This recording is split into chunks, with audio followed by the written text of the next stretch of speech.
Buen día, amigos. Nuevamente otro capítulo de Conexión Novarum. Como Novarum México, lo que buscamos es que ustedes tengan ideas frescas, herramientas que les ayuden a mejorar sus organizaciones. Los invitamos a escuchar no solamente este episodio, sino todos los episodios que tenemos en Spotify, en Apple Music, también lo tenemos en Radio Public y obviamente en YouTube, donde probablemente nos has encontrado con mayor frecuencia. El día de hoy les quiero platicar sobre algunos aspectos que he venido reflexionando con relación al advenimiento intempestivo, casi como un tsunami, ¿verdad?, de la inteligencia artificial generativa. Y ahora pues ya cada vez se habla de que está más cerca de llegar la inteligencia artificial general. Estoy impartiendo un curso relacionado con inteligencia artificial en educación y sinceramente ha habido aprendizajes muy interesantes, no solo por el esfuerzo que yo hago de que los participantes descubran nuevas rutas para aplicar estos conceptos en su docencia, sino porque ellos mismos también me han enseñado cosas muy interesantes.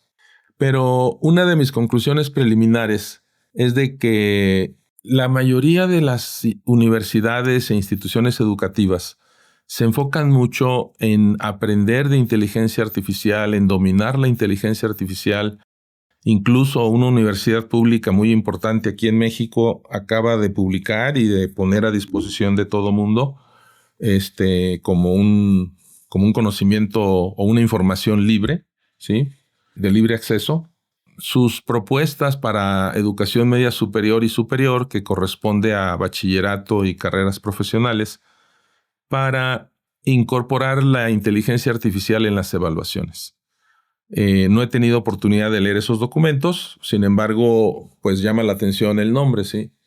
Porque si lo que estamos tratando de hacer es captar el momento en que el estudiante está haciendo, entre comillas, trampa, cuando realiza una tarea, ¿verdad?, un trabajo que se les encarga usando la inteligencia artificial, y ahora lo que nosotros queremos es, bueno, ahora, ¿cómo voy a evaluar ese conocimiento, no? ¿Cómo voy a evaluar si realmente aprendió o no aprendió?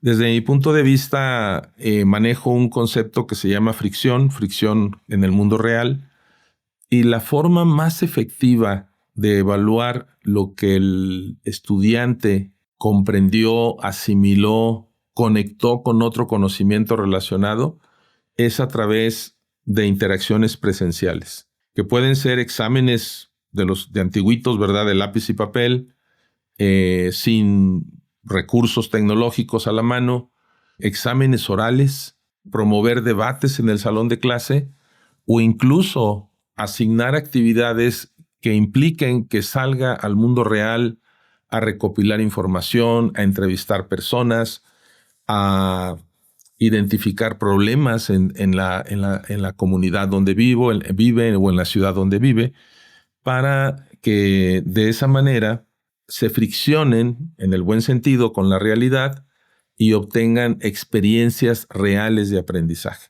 De esta forma, la inteligencia artificial viene a ser un complemento, ¿sí?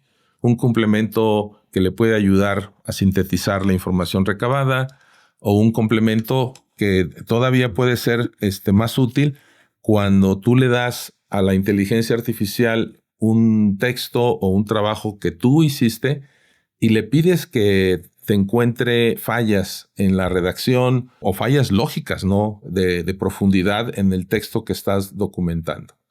Y ahí sí sería muy interesante entregarle al maestro tu texto original y las observaciones que hizo la inteligencia artificial. Pero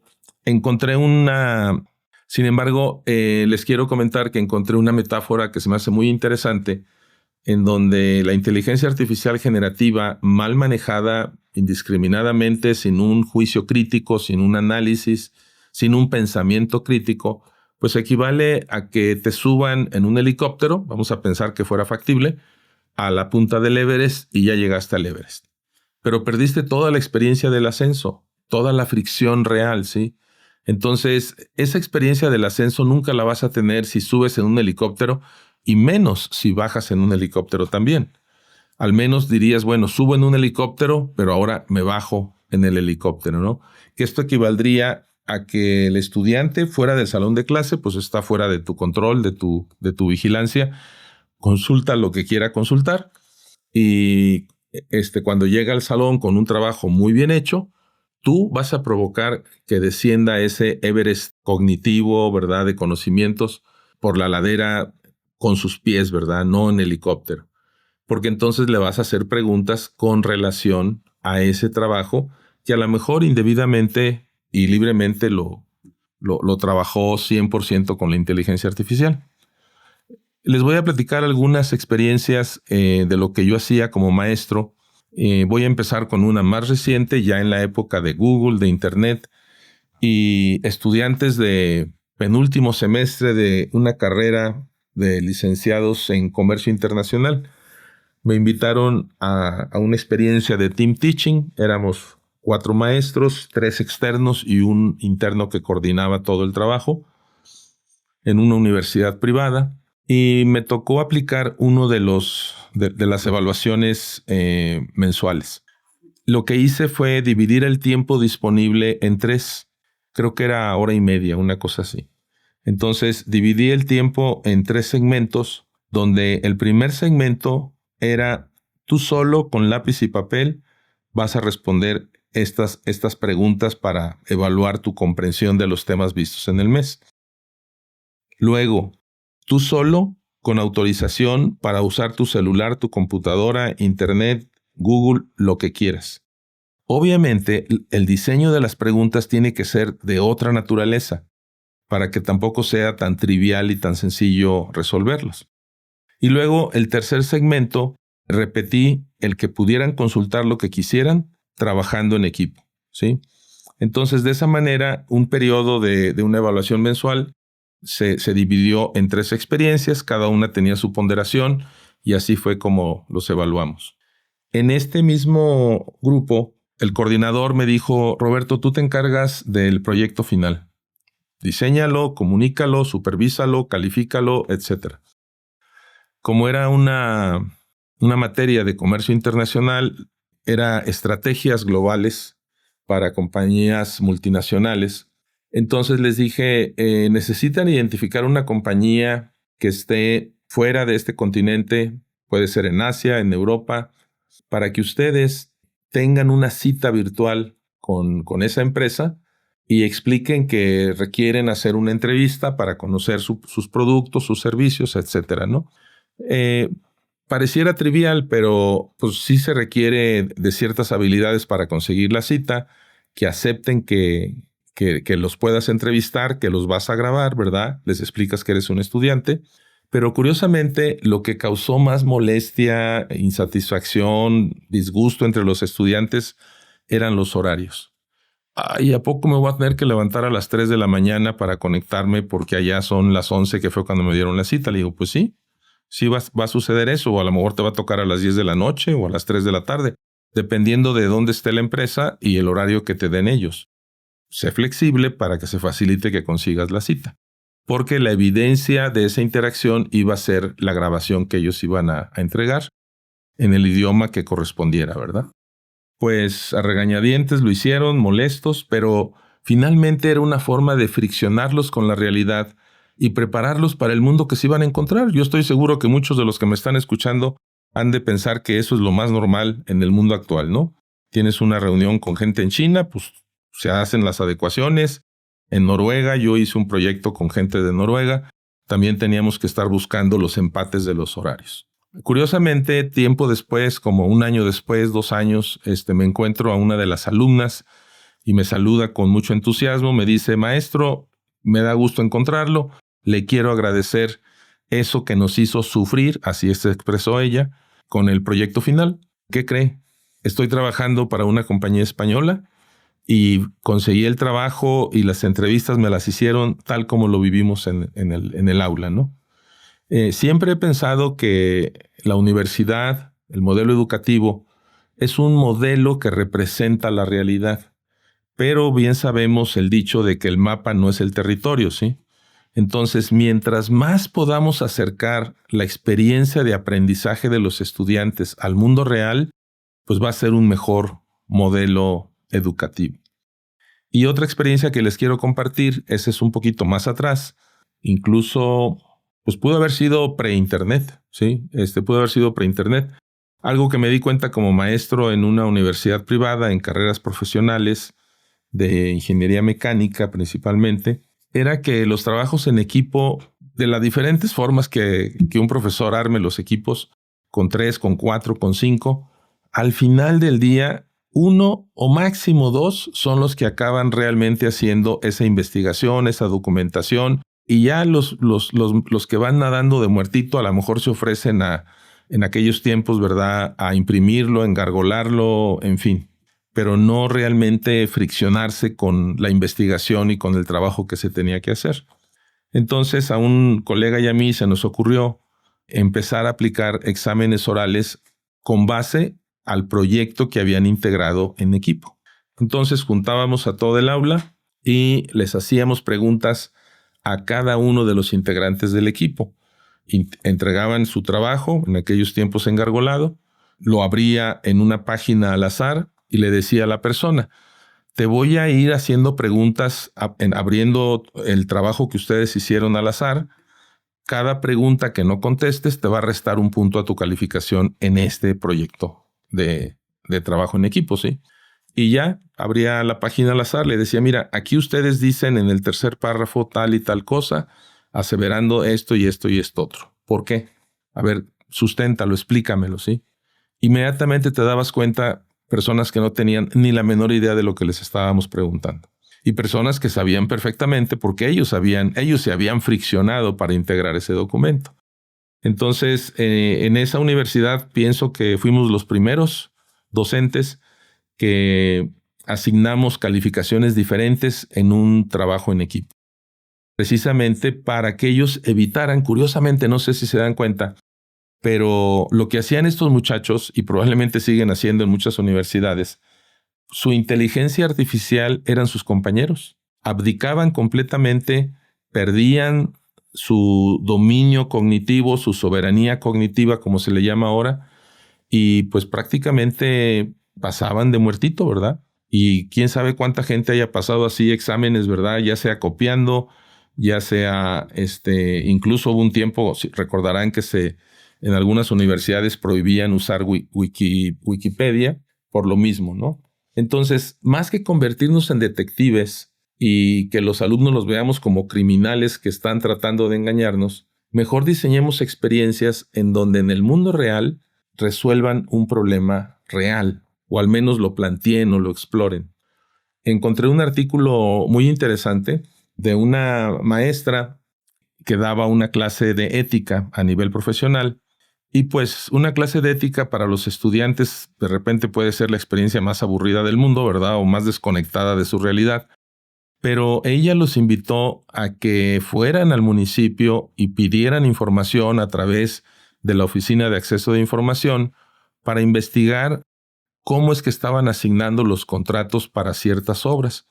Bueno, encontraron una cantidad de irregularidades interesantísimas de asignaciones directas, de licitaciones que no se habían respetado, en fin. Y finalmente los estudiantes, ya entusiasmados, friccionándose con la realidad, como les digo, ellos mismos pidieron en el municipio a la dependencia pertinente llevar a cabo, presentarles sus hallazgos y de alguna forma denunciar esos hechos, a lo que la autoridad se comprometió a hacer un análisis, un estudio, etcétera, etcétera. Ella reportó en su artículo que publicó en un diario local que pues mayormente quedó en palabras, ¿no? Pero son situaciones que se presentan y eso también es importante que los alumnos lo vivan. Mucho más enriquecedor. Probablemente a lo mejor no cubriste en su totalidad todos los temas que te pedía el programa, pero esas 3, 4, 5 experiencias que en el cuatrimestre, en el semestre, tuvieron tus alumnos, pues fue algo que se les va a quedar marcado para toda la vida. Incluso les va a despertar la curiosidad para seguir profundizando en el tema, ¿no? Le comenté a la autora de ese artículo que me gustaría mucho entrevistar o platicar con estos estudiantes si ella tuviera contacto, porque ya todos están graduados, ¿verdad? y sería muy interesante ver qué recuerdos tienen de esa experiencia de aprendizaje muy inusual para lo que acostumbramos a hacer en el común de las universidades. Entonces, mi recomendación para las universidades es que, si bien es importante conocer las herramientas, los agentes incluso de inteligencia artificial, más importante es que el alumno no pierda su experiencia de aprendizaje. A lo mejor ya no es el modelo en donde un profesor se para enfrente de 20, 30, 40 alumnos a disertar una cátedra, ¿verdad? Y los alumnos toman notas para luego, en una evaluación, pues repetir lo que el maestro les dijo y demostrar que sí saben, ¿verdad? Que sí comprendieron eso. Aunque sabemos que muchas veces ese tipo de exámenes al siguiente día ya se te olvidó todo. Entonces, sí es muy interesante reflexionar sobre este tema. Y ahorita que hablé de los agentes de inteligencia artificial, les quiero complementar con otros datos. Precisamente interactuando con una inteligencia artificial sobre el rol de los agentes de inteligencia artificial, me decía, si la inteligencia artificial generativa es el helicóptero que te sube a la cima de la montaña y que hace que el alumno pierda toda la experiencia, dice, los agentes de inteligencia artificial o la inteligencia artificial agéntica, que ya son programas que toman decisiones, analizan información, derivan una serie de acciones conforme la información que están recibiendo y que están procesando con el mismo motor de inteligencia artificial. Dice, la inteligencia artificial agéntica está cambiando la montaña, ¿no? El Everest que ibas a subir lo está modificando prácticamente en tiempo real. Dice, entonces el alumno que se va a friccionar con la realidad, pues tiene retos mayores, porque no es nada más una montaña estática donde tú tienes información sobre por dónde subir, ¿verdad? Qué pasos seguir para generar un cierto aprendizaje, sino que, como lo vemos, todos los días está cambiando. Entonces tal vez lo que en un momento dado era relevante, 2, 3 días después deja de ser relevante. Vivimos en un mundo muy interesante, pero pensemos en todos los grados escolares, porque puede ser que alguien me esté escuchando que es maestro de primaria o de preescolar, sí, o de secundaria. En todos los grados escolares privilegiemos en la escuela y fuera de la escuela, los padres, los abuelos, ¿sí?, el que los niños vivan experiencias reales, ¿sí? Volar un papalote, aprender a bailar un trompo, jugar a las canicas, andar en bicicleta, brincar en los charcos, subirse a un árbol. O sea, todo ese tipo de experiencias que en un momento dado, como me decía un amigo con tristeza, que prácticamente, habiendo él sido muy deportista, sus hijos no son deportistas y prácticamente están enfocados en videojuegos, ¿no? Y son muy buenos en los videojuegos. Y está demostrado, lo debo de reconocer, que los videojuegos también generan cierto tipo de conexiones neuronales, pero no hay como la experiencia en el mundo real. Lo que venga más adelante con la inteligencia artificial general, la superinteligencia y demás, es bastante difícil de predecir y más nos vale estar preparados para apagones, ¿sí? Yo pienso que van a haber apagones, ya sea por hackers que los provocan, por gente malintencionada, por falta de energía, ¿verdad?, por colapso de sistemas de manera natural. Y entonces eso va a ser muy interesante ver cómo vamos a reaccionar cuando no tenemos esas herramientas. O sea, tú como docente no pierdas la capacidad de aprender sobre estas herramientas, pero tampoco pierdas la habilidad que ya tenías, que seguramente tienes, de compartir un conocimiento sin ninguna herramienta tecnológica. Haz el experimento. Es interesante, ¿sí? Lleva experimentos pequeños de tipo laboratorio a tu aula, ¿verdad? Lleva a los alumnos al laboratorio para que se friccionen con esa realidad, aunque sea a escala. Y creo que vamos a poder salvar bastante bien esta turbulencia que estamos viviendo. De otra forma, sí corremos el riesgo como país de que tengamos jóvenes que no estén realmente generando los aprendizajes y atesorando el conocimiento que les va a permitir navegar en su vida profesional futura, que seguramente estará llena de otros retos que ni nos imaginamos. Muchas gracias por su atención y seguiremos compartiendo con ustedes nuevos conceptos de Conexión Novarum. Recuerden darle like a nuestro episodio y seguirnos en nuestras redes sociales. Muy buen día. Hasta luego.